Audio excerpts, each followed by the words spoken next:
Bon, déjà, ça s'appelle c'est une F703. Ça dépend de quel côté tu regardes. Donc, là, j'ai une 307F. Moi, c'est une L3 de ce côté. 703 L3. Toi, tu as une 703. Moi, j'ai une 307. Bon, allez, bonjour à tous. Donc là, c'est parti pour vous donner des informations sur ce nouvel essai. Un essai un peu particulier parce que c'est dans la continuité des nouvelles motos chinoises qui arrivent en masse sur le marché. Et donc on va retrouver une nouvelle marque, alors pas nouvelle dans le sens où il y a déjà des années que cette marque construit des motos, mais une nouvelle marque surtout sur ma chaîne puisque en 2022 j'avais pu faire un essai sur la CF Moto qui est aussi une moto chinoise. CF Moto qui d'ailleurs aujourd'hui nous a accompagnés aussi sur cet essai. Donc Zontes est positionné comme une marque premium sur le marché chinois. Et donc c'est une moto sur laquelle on peut s'attendre à un peu plus de finition ou d'équipement que la plupart des marques chinoises concurrentes qu'on va retrouver par exemple chez CF Moto ou peut-être même si nous avons l'occasion d'essayer un jour la marque KOVE, K-O-V-E.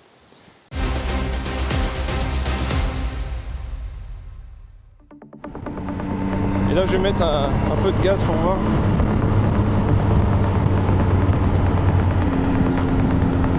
En termes de ressenti, là, ce qu'on peut quand même dire, c'est qu'on a les bras qui tombent bien aussi, puisqu'on est bien positionné. On a un guidon qui est quand même relativement large. Et avec des rehausses ici qui sont assez imposants par rapport au haut du T de fourche. Donc c'est un système de démarrage sans clé. Donc c'est une clé sans contact que j'ai dans la poche.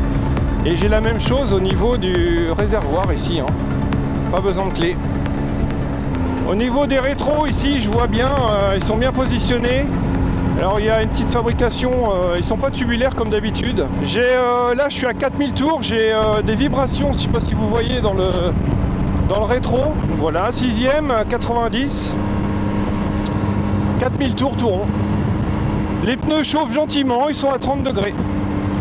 Donc en agilité on est bien, alors évidemment l'idée c'est de se mettre debout uniquement quand on a besoin dans les chemins, mais si je me mets comme ça, je vois tout de suite où est le vent.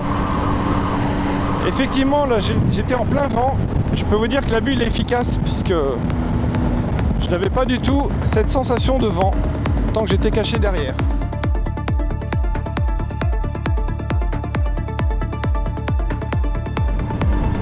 Là on est plutôt très précis sur la conduite et on met de la sollicitation.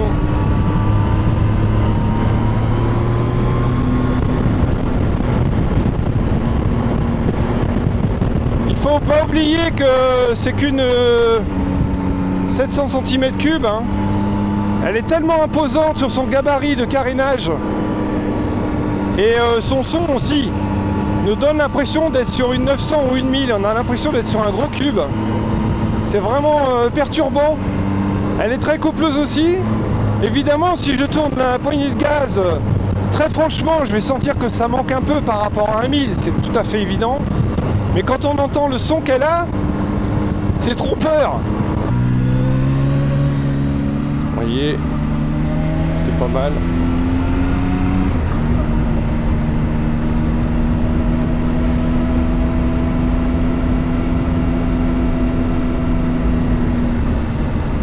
Alors comment ça se passe le Dodan? Bon, la suspension est très dure. Je regarderai si j'ai un réglage possible. Voilà, on est pour l'instant 36 degrés au niveau des températures de pneus. Allez, donc là on va essayer le stop. Est-ce que ça freine? Ouais, ça freine bien. Son son il est excellent hein. On entend la boîte aussi hein, mais écoutez le pot d'échappement.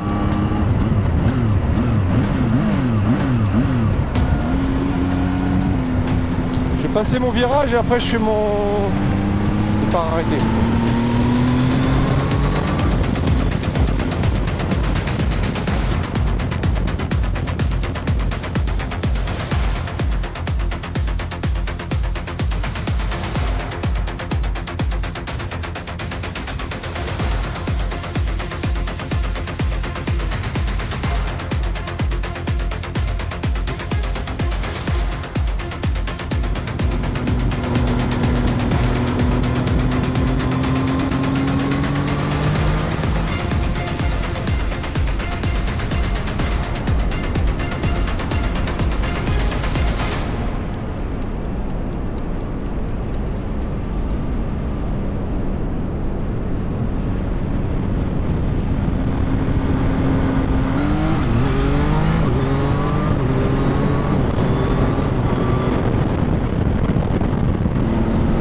monte bien dans les tours.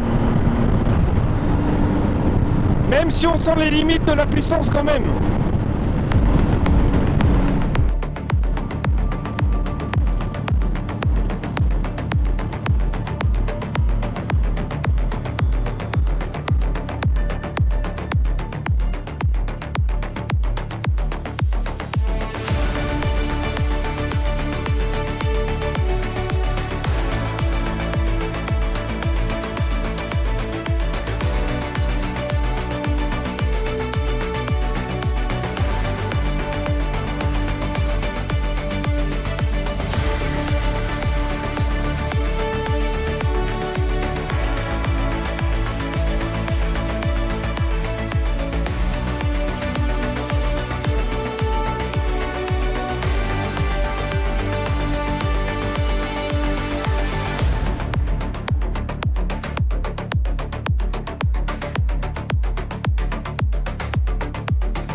On a un point positif, c'est que le moteur il est rond, il est beau pour un 3 cylindres, il a un super son, ça fait un bruit de gros cube, peut-être légèrement bruyant, parce que c'est vrai qu'on l'entend peut-être un peu fort. Voilà.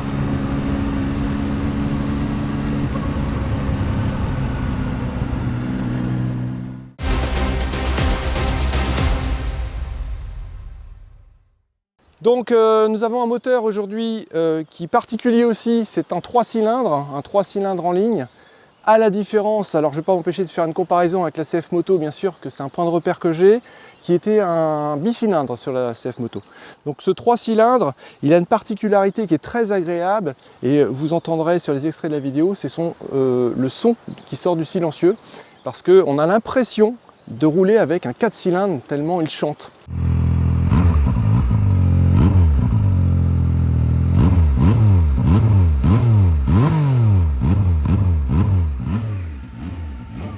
Et donc quand on regarde au niveau du silencieux, ici on a un joli dessin, puisque pour rappeler le 3 cylindres, on a 3 sorties, dont une ici qui est une sortie magique, si on a l'occasion de vous montrer, qui est une sortie magique d'un point de vue sonore. Ce sera la bonne surprise. Ce 3 cylindres, aujourd'hui il est plafonné à 95 chevaux, alors tout simplement parce que il est compatible à 2, et là actuellement la moto d'essai est réglée en A2, donc elle est à 47 chevaux bien sûr. C'est un modèle à injection, donc comme toutes les motos aujourd'hui, et elle est équipée alors, de on va dire toutes les batteries obligatoires imposées par les normes, comme l'ABS sur les 2 roues, mais elle va avoir aussi un équipement très très riche, dont je vais vous donner le détail.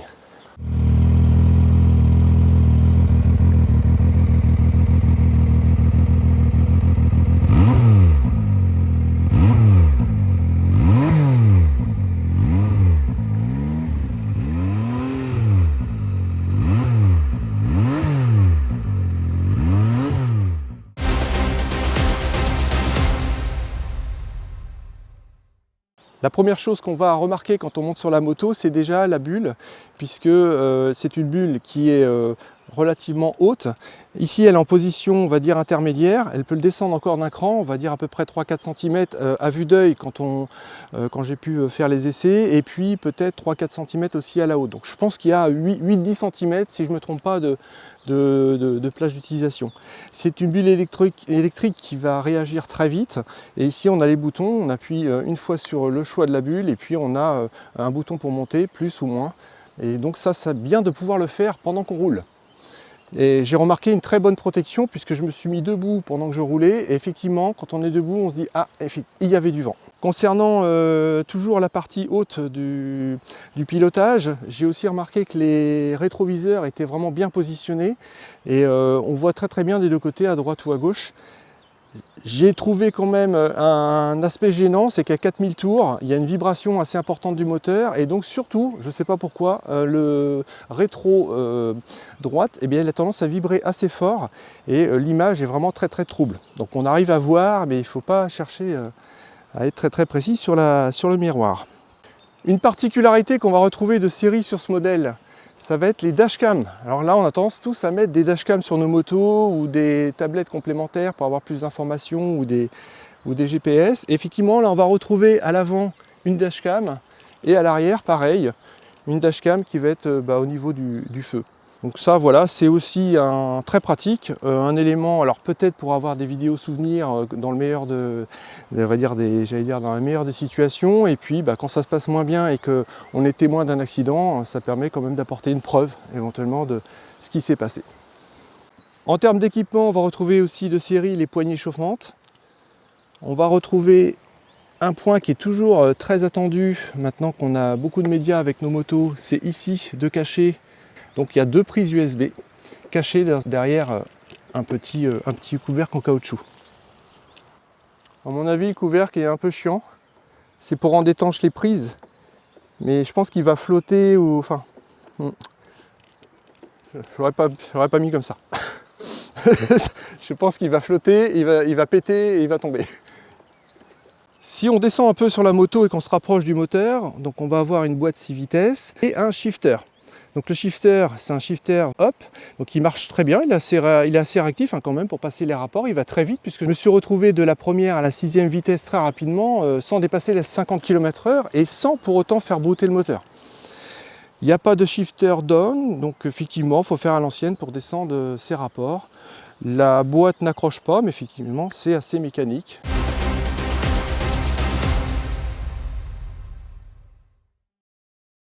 J'ai oublié la hauteur de selle. 845. 845. Et 236. 236 et 22 litres de réservoir. 845, c'est ça? Putain, j'ai tellement de trucs en tête. Non, j'ai tellement de chiffres. On a une hauteur de selle. Attends, si je rigole, ils vont dire pourquoi il rigole. Qu'est-ce qu'il a rigolé tout seul? On a une hauteur de selle de 835 mm. Et 45, mais tu peux la refaire. Alors, on recommence. La hauteur de selle est de 845 mm. On a aussi dans le prolongement, quand on est assis, des repose-pieds qui tombent bien, qui sont bien positionnés au niveau des genoux. Ils ne sont pas non plus trop larges. Sachant que j'ai ressenti quand même en peu de kilomètres qu'ils étaient quand même relativement hauts. Et pour les grandes jambes, c'est possible qu'à un moment donné, entre le point d'assise et le pied, les jambes, on ait besoin de les détendre un peu. Le réservoir fait 22 litres. La consommation annoncée 4,5 litres. Concernant le poids, il est toujours imposant quand on a plus de 200 km. 200 km, et il faut que j'arrête. Le poids total de la machine fait 236 kg et nous avons un réservoir de 22 litres. On retrouve à l'avant des doubles disques avec des jantes à rayons. À l'arrière, c'est la même chose, on va avoir un simple disque habituel. En termes de monte de pneus, on va être d'origine en Michelin Anaki Adventure. 21 pouces possible à l'avant. Sur le modèle d'essai, là je suis à 19 pouces et 17 à l'arrière. La selle est en un seul et même bloc. Je l'ai trouvée très dure, alors c'est peut-être parce qu'elle est neuve. J'ai trouvé que j'avais une assise dure. Et à l'arrière, alors elle est large, mais à voir si elle est aussi dure. On aura retrouvé des poignées, des belles poignées passagers. Donc ça c'est très pratique à la fois pour le passager, mais comme pour manœuvrer la moto. On a déjà d'équipement le porte-bagages, donc ça permettra de mettre très facilement aussi ici un top case.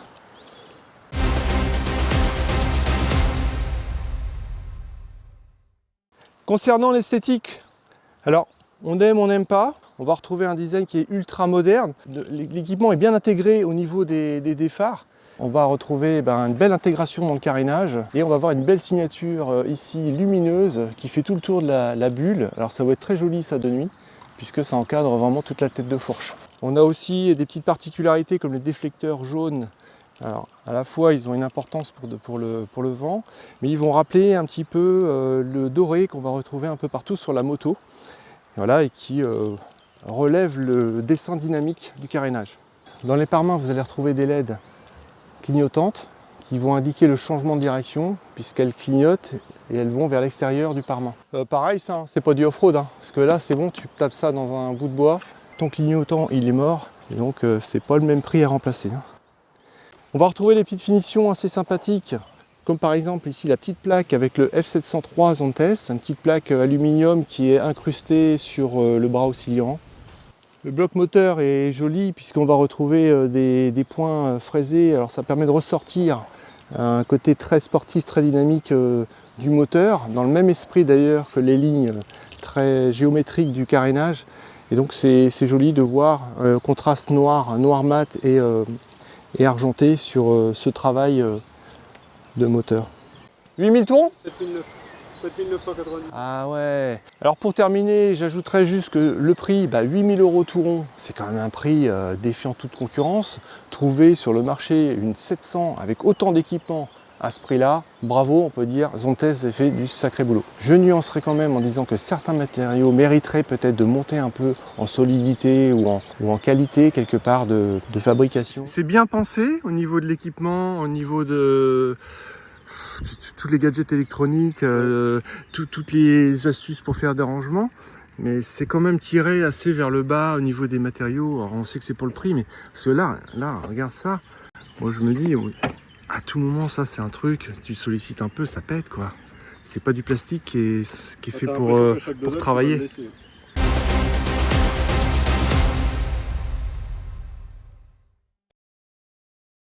Donc on voit qu'on est dans le même esprit de qualité de fabrication sur ces motos chinoises. Elles sont ultra équipées, mais ça c'est sans surprise. Des motos qui sont sur des prix sur le marché défiant toute concurrence. Alors effectivement, on n'aura pas les mêmes matériaux nobles qu'on peut retrouver sur des marques japonaises ou italiennes, mais c'est un positionnement sur le marché qui est très important puisque ça permet d'accéder à des motos pour moins de 10 000 € qui sont ultra complètes, comparatif avec la CF Moto que j'ai pu essayer il y a déjà quelques années, en 2022. Les CF Moto ont l'air de plutôt bien se tenir en termes de vieillissement. C'est des motos qui sont ultra bien équipées. C'est des motos qui sont plutôt robustes quand même sur au moins les châssis, les éléments de sécurité, là il n'y a rien à dire. Où on peut se poser des questions, c'est sur, pour certains, plastiques un peu premier prix et peut-être un peu fragile. Donc même les Komodo, on peut se demander si ça va durer longtemps, si l'étanchéité est bien là. Le doute peut être ici. La fiabilité à long terme de ces motos, point d'interrogation encore aujourd'hui.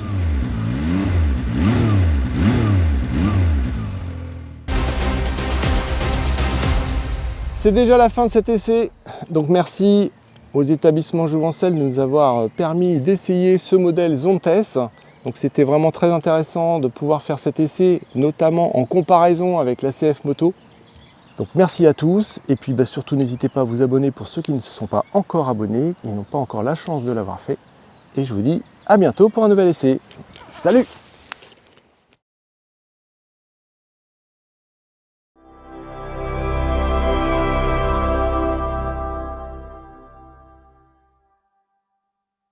Considéré comme une marque chinoise premium du groupe Taiyo. Ah ouais, d'accord. Au fil du temps, s'imposer comme marque leader dans les pays asiatiques. Putain.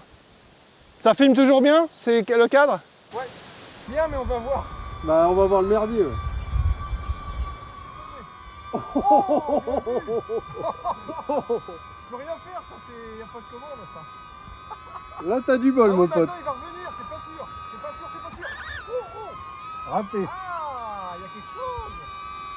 Allez, vas-y. Faut mettre la main dessus. Tu mets la main dessus.